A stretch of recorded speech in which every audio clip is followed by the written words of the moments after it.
This presentation has been designed to serve as training for newly hired employees. The DRC presentation does not fulfill all requirements for your annual HIPAA training, but is instead a supplement to the annual training. For more comprehensive annual training, we recommend that you contact your Henry Schein representative for training options. They will either direct you to in-office live training conducted by that Henry Schein representative or an online training program made available by that Henry Schein representative. Both of these options are programs designed by compliance training partners. The Health Insurance Portability and Accountability Act, HIPAA Unraveled 2018. The Health Insurance Portability and Accountability Act of 1996, or HIPAA, is a federal law designed to protect a subset of sensitive information known as Protected Health Information, or PHI. This training module focuses on two primary HIPAA rules amended by the HITECH Act, the HIPAA Privacy Rule and the HIPAA Security Rule. The Health Insurance Portability and Accountability Act is a federal law that specifies administrative simplification provisions overseen by the Department of Health and Human Services and are enforced by the Office of Civil Rights. There are regulations on the privacy of health information, the security of health information, notification of breaches of confidentiality, and penalties for violating HIPAA. A privacy rule overview. Under HIPAA, covered entities have a duty to protect PHI. A covered entity is any person or organization that furnishes, bills, or is paid for healthcare services in the normal course of business. This would include all dental and medical offices. Individually identifiable health information collected or created by a covered entity is considered protected health information, or PHI. Under the privacy rule, covered entities are required to provide patients information about their privacy rights and how their PHI may be used, obtaining authorization for certain uses and disclosures, adopting clear privacy practices and procedures, designating a privacy officer responsible for adoption and compliance with these practices, and training employees so that they understand these practices. An outside company or individual is a business associate of the practice when performing functions or providing services involving the use or disclosure of PHI maintained by the practice. Under the final rule, a business associate is directly liable for compliance with HIPAA privacy and security requirements and must enter into a business associate agreement, called a BAA, with the covered entity or the practice. They must also use appropriate safeguards to prevent the improper access, use, or disclosure of PHI. Business associates are responsible for obtaining satisfactory assurances from any subcontractor that appropriate safeguards are in place to prevent the access, use, or disclosure of PHI entrusted to them. They must notify the covered entity of any breach of unsecured PHI for which the business associate was responsible for upon discovery. They need to ensure its employees and/or those of its subcontractors receive HIPAA training, and they must protect PHI to the same degree as a covered entity. Examples of business associates you may be involved with include billing services and agencies, collection agencies, computer consultants, hardware or software vendors, marketing consultants, shredding services, and health record storage companies. Protected health information, or PHI, is defined as any information that can be used to identify a patient, whether living or deceased, that relates to the patient's past, present, or future physical or mental health or condition. This includes healthcare services provided and payments for those services. Employees may access PHI only when necessary to perform their job-related duties.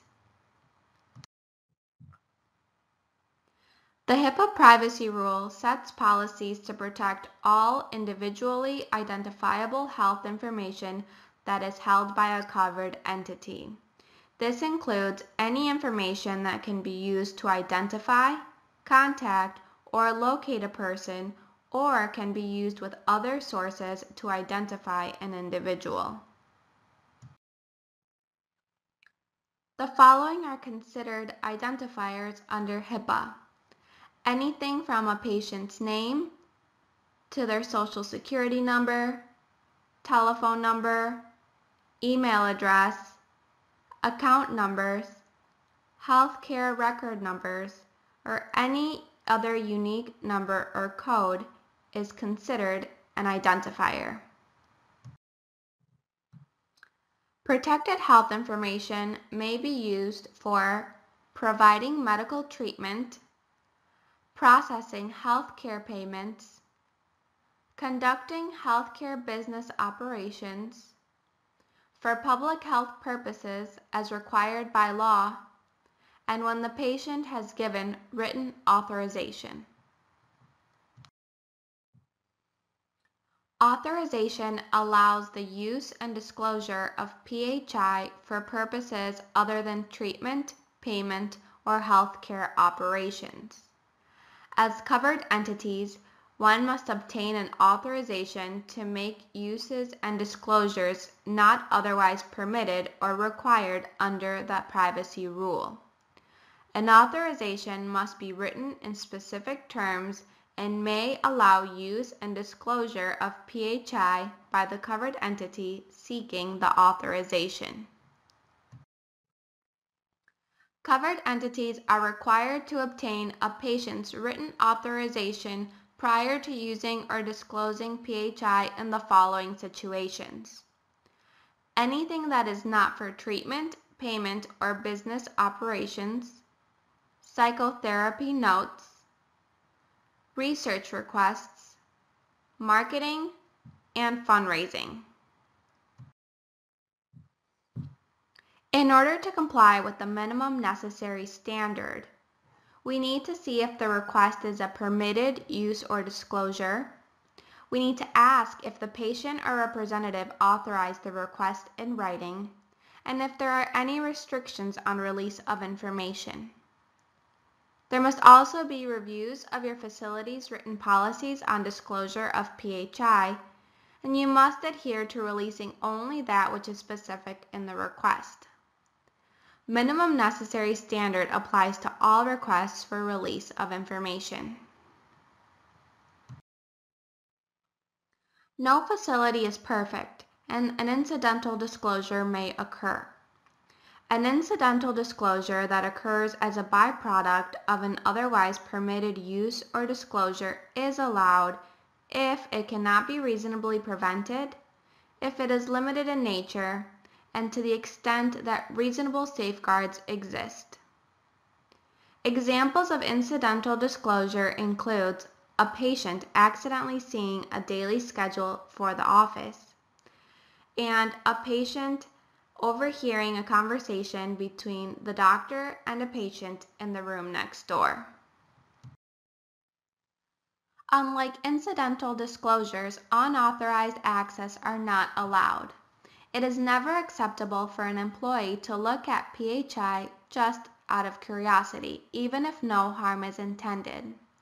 It also makes no difference if the information relates to a high-profile person or a close friend or family member. Remember, all information is entitled to the same protection and must be kept private.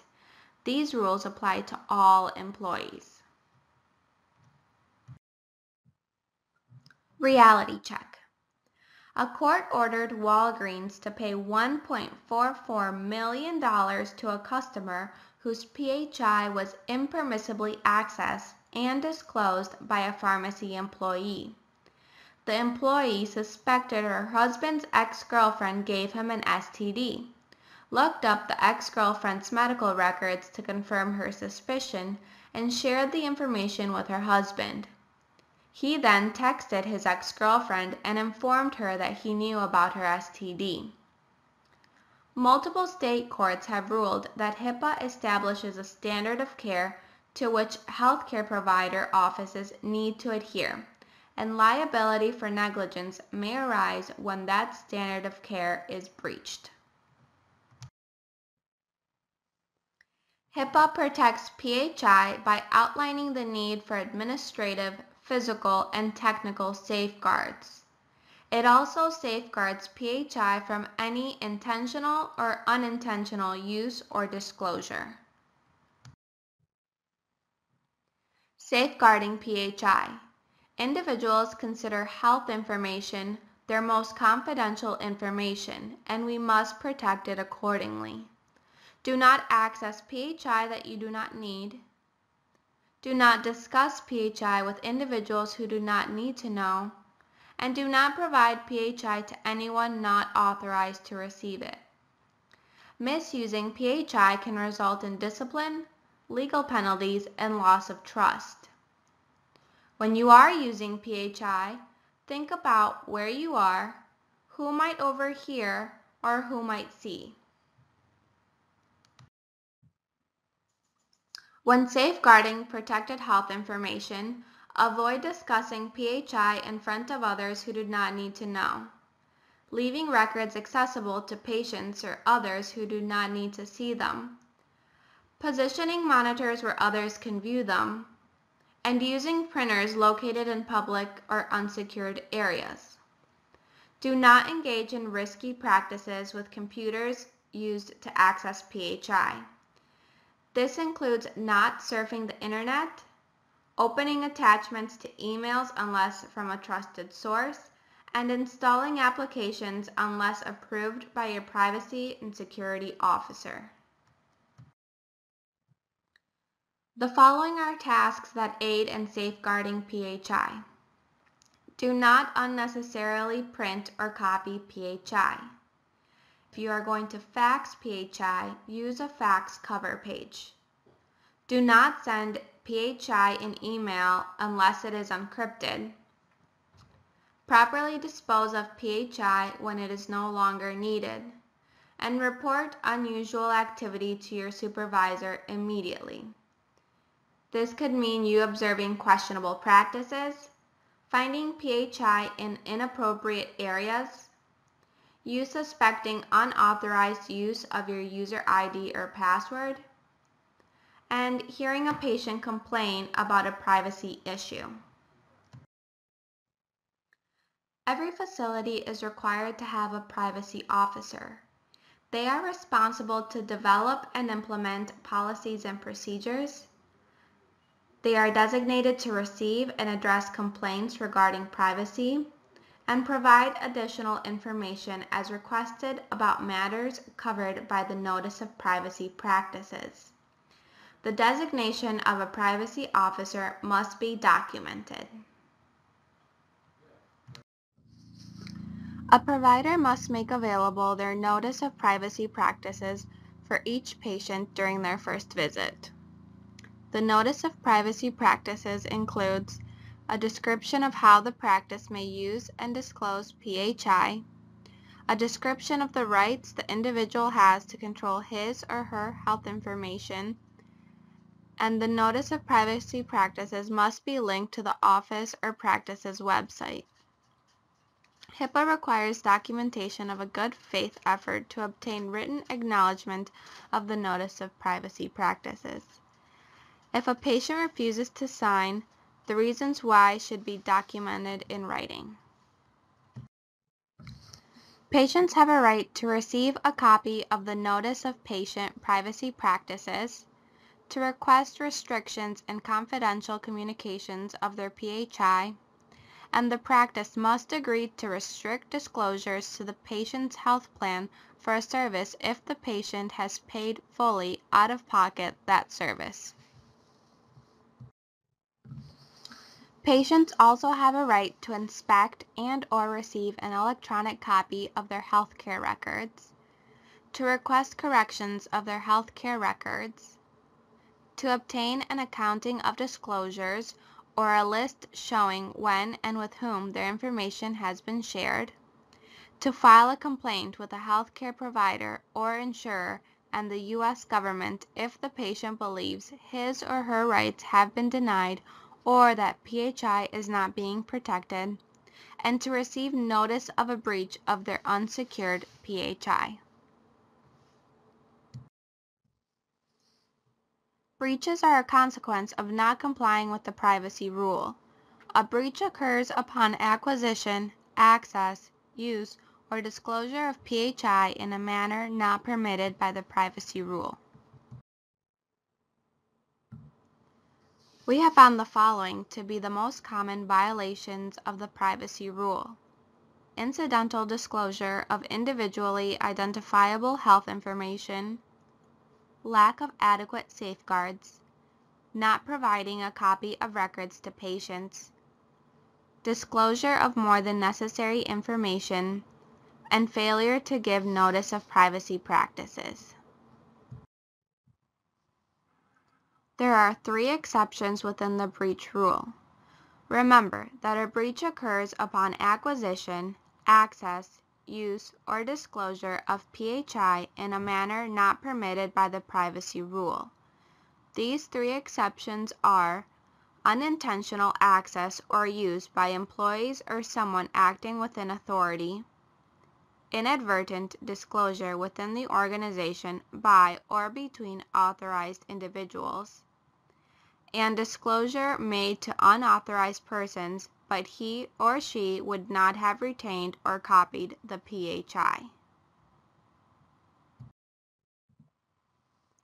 While it is safest to keep all PHI within your facility, a breach may occur due to lost or stolen portable PHI. Lost or stolen laptops or other portable devices or media containing PHI is a breach if the device or media is not encrypted. Under the updated breach rule, you can avoid a breach report or notification if you can demonstrate a low probability of compromise under the risk assessment. When reporting a breach, a notice to the individuals affected must include a brief description of what happened, the dates of both the breach and discovery, the types of information involved, and the steps an individual can take to protect against potential harm, such as contacting credit card companies or obtaining credit bureau monitoring. If a breach does occur, a covered entity must describe what they are doing to mitigate harm and protect against further breaches. Examples of this could include filing a police report about a stolen computer or retraining employees. They must also provide contact information to allow individuals to ask questions or receive additional information. This could include a toll-free number, email address, website, or postal address. Conducting internal investigations, notifying patients, and self-reporting to the government are now required for privacy violations when conducting breach reporting. It is also required to have a policy and system for processing every potential breach, as well as retaining all documentation.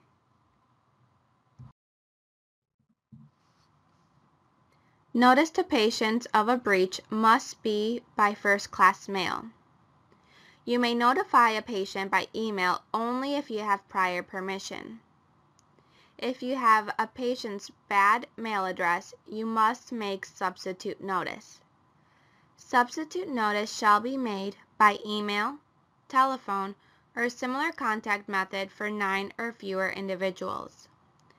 10 or more persons require conspicuous posting for a 90-day period on a covered entity's internet homepage with a toll-free number where patients may obtain information and an easy-to-locate, clickable hyperlink to the disclosure elements. Most of your facilities will have over 500 patient charts if you include active and inactive patients. If over 500 individual records are involved in a breach, you must immediately notify Health and Human Services through its website and publish a press release for local media explaining what happened in your facility, something that could be detrimental to many practices. If less than 500 individuals were affected, you are not required to immediately report, but you are required to file an annual report to Health and Human Services. We have now learned the needed information of the privacy rule and can move on to the security rule. HIPAA requires security of protected health information. By combining privacy and security, HIPAA is able to keep PHI of a patient safe. Remember that privacy focuses on protected health information, how and when this protected health information may be disclosed, and when we need an authorization. Security focuses on how we keep that protected health information private. It protects information from accidental or intentional disclosure and from alteration, destruction, or loss. To a great extent, your information technology and systems team is responsible for the security rule. Use an IT professional who understands how to set up a secure network to protect your electronic protected health information. Also, appoint a security officer. They must develop and implement organization-wide security programs. Your security officer may be the same individual as a privacy officer and may be the go-to HIPAA individual in your facility. The entire management team also holds responsibility and should play an important strategic planning role. The team should ask questions such as, what are the security risks to my organization, and which are the highest priority? What measures should be considered for our plan to reduce risk and become HIPAA security compliant? And how much should we budget, both money and resources, for security? You may be asking why you should comply with the security rule. For one, HIPAA and good business practices dictate that we safeguard the patient information they have trusted us with. Just as important, the standards address security risks that could severely affect your business operations. There are multiple risks to not following the security rule. There could be a loss of financial cash flow, a permanent loss or corruption of electronic protected health information, or EPHI, a temporary loss or unavailability of medical records, loss of physical assets such as computers, a damage to reputation and public confidence, threats to patient safety, and threats to employee safety. The security rule applies only to the electronic protected health information, or EPHI, that a healthcare provider and all covered entities creates, receives, maintains, or transmits. The security rule ensures confidentiality, integrity, and availability as general requirements. Confidentiality, meaning only the right people see the protected health information. Integrity is the information is what it is supposed to be. It hasn't been changed. And availability, meaning the right people can see this information when needed. General requirements also include protection against reasonably anticipated threats or hazards to the security or integrity of information, to protect against reasonably anticipated uses and disclosures not permitted by privacy rules, and to ensure compliance by all workplace members. One thing to keep in mind is that the security rule is flexible and scalable. It is understandable that all healthcare providers and covered entities have different facilities. For this reason, the size, complexity, capabilities, technical infrastructure, cost of procedures to comply, and potential security risks will be different from office to office. The standard separates safeguards into three distinct groups: administrative safeguards, physical safeguards, and technical safeguards. Administrative safeguards make up 50% of the security rule standards. In general, they require documented policies and procedures for day-to-day operations, managing the conduct of employees with protected health information, and managing the selection, development, and use of security measures. An example of an administrative safeguard is having individual passwords be assigned to each employee who have access to PHI. Physical safeguards are a series of security measures meant to protect a healthcare provider's electronic information systems as well as related buildings and equipment from natural hazards, environmental hazards, and unauthorized intrusion. An example of a physical safeguard is a server being placed in a locked environment providing physical security of electronic protected health information. Technical safeguards are made up of several security measures that specify how to use technology to protect electronic protected health information. An example of a technical safeguard is installing a firewall on the office computer network to prevent unauthorized access. Reality check. Irritated by a patient who is always late to her prenatal appointments, a Missouri doctor posted on her personal Facebook page, "May I show up late to her delivery?" A reader took a screenshot of the doctor's comment and posted it to the employing hospital's Facebook page for expectant mothers, where many wrote to demand the doctor's termination. The doctor's post revealed the patient's induction date and that she had previously suffered a stillbirth, making identification likely. The employing hospital publicly issued a comment decrying the incident. Employees should never disclose work-related sensitive information through social media, such as Facebook, Twitter, and Google+. It is a required specification under the HIPAA security rule for healthcare providers to have a risk management program in place to evaluate the value of the assets, the potential for a loss or disclosure, and the cost of additional countermeasures. Use the following steps to conduct a risk analysis. First, review your data systems. Then, identify any threats or vulnerabilities.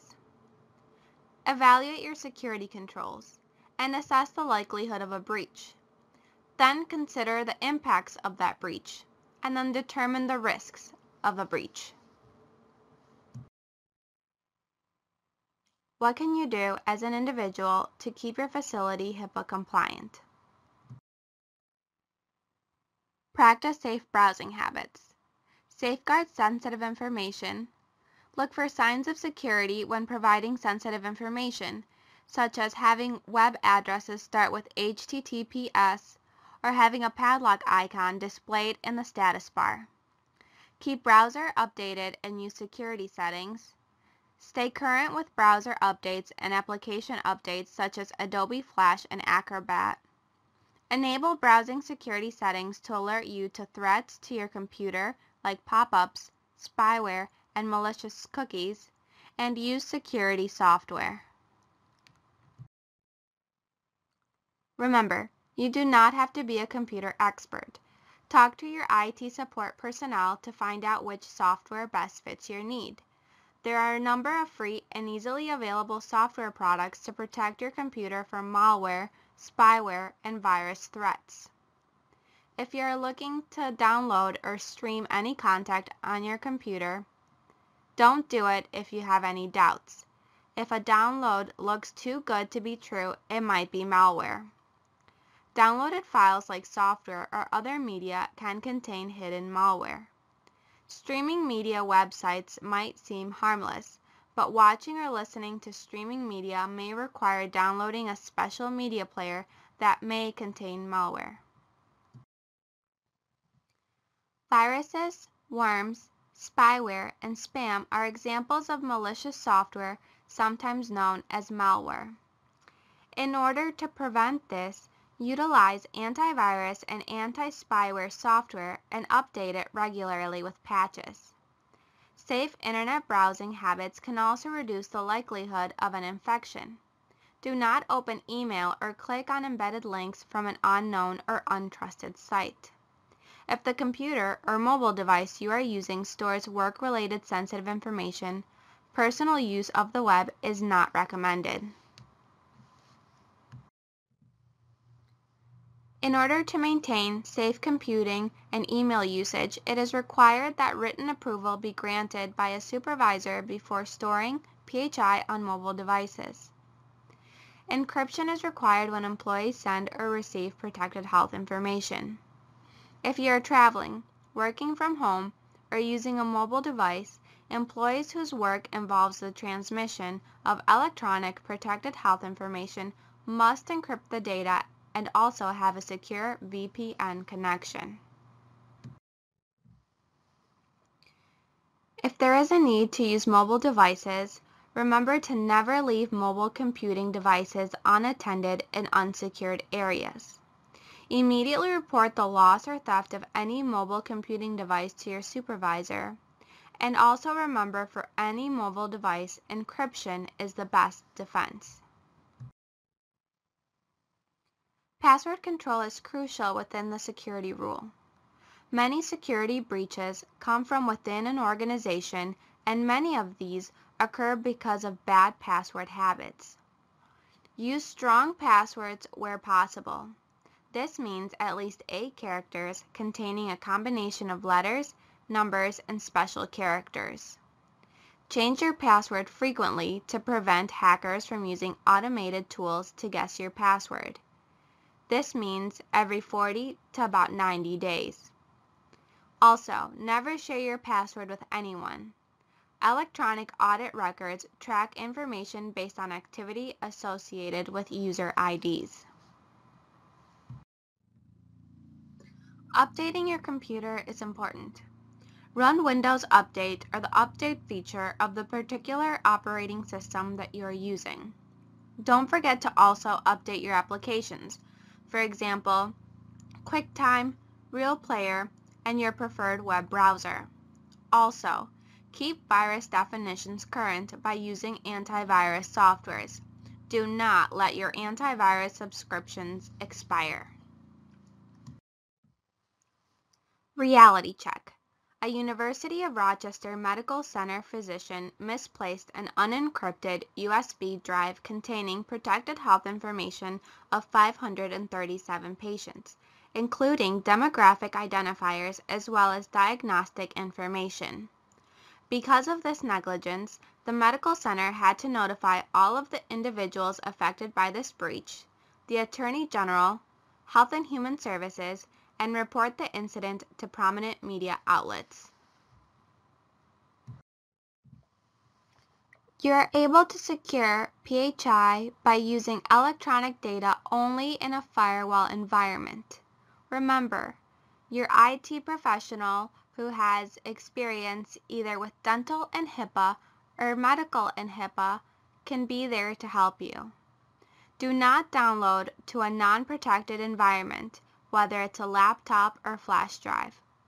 Do not verbally release protected health information outside the office, or leave PHI on answering machines. Ensure all paper, CDs, flash drives, and records are locked up or destroyed. Conduct the following procedures for the appropriate disposal of sensitive information, which includes PHI. Sensitive information and protected health information should never be placed in the regular trash. Hard copy materials such as paper must be properly shredded or placed in a locked drawer for shredding later. Magnetic media such as tapes, diskettes, or hard drives must be physically destroyed or wiped using approved software and procedures. CD-ROM disks must be rendered unreadable by shredding, defacing the recording surface, or breaking. HIPAA training is required for all members of the workforce who handle PHI. It is required upon hire and recommended annually. As changes are implemented in your facility, make sure you train your workforce members affected by that change. Document your training, who attended, the topics covered, and the date the training was held. Also, remember to keep training records for at least 3 years. As we conclude this training, please feel free to direct any questions you have to compliance training partners. Our number is 1-888-388-4782. We look forward to answering any questions you may have.